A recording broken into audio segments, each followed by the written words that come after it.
અને હવે અમદાવાદમાં પાલતુ શ્વાન રાખવા માલિકોએ નિયમોનું પાલન કરવું પડશે.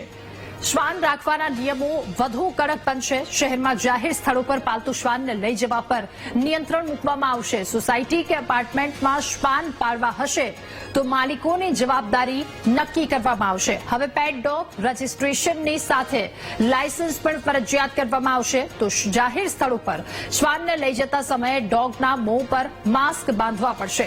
આગામી દિવસોમાં નવા નિયમો અમલમાં મૂકવા માટે વિચારણા શરૂ કરવામાં આવી છે. લાયસન્સિંગ પદ્ધતિ અમલમાં મૂકવા સરકારમાં વિચારણા શરૂ થઈ ચૂકી છે.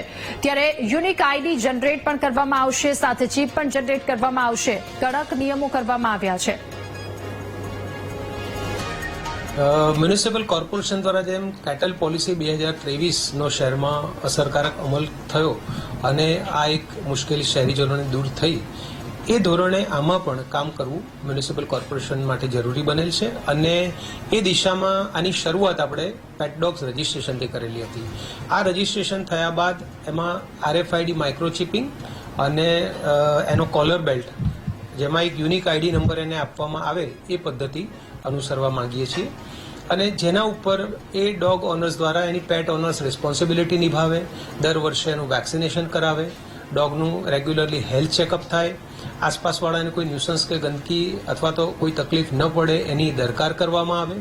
આ તમામ પ્રકારના પેટ ડોગ્સ અને પેટ ઓનર્સ રિલેટેડ ડેટા આમાં આ ચીપમાં અને એના ડેટાબેઝમાં સેવ થાય એ મુજબનું એક પ્રાવધાન વિચારેલ છે. ત્યાર પછીનો જે તબક્કો છે એ એનું લાયસન્સિંગ પદ્ધતિ આની અમલમાં લાવવી.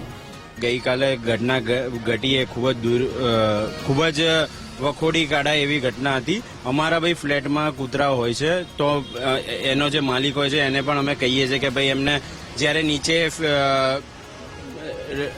લઈ જતા હોય ત્યારે એમને કહીએ છીએ કે ભાઈ એમને મોં પર નઝલ પહેરાવો અને એમનું તકેદારી રાખો.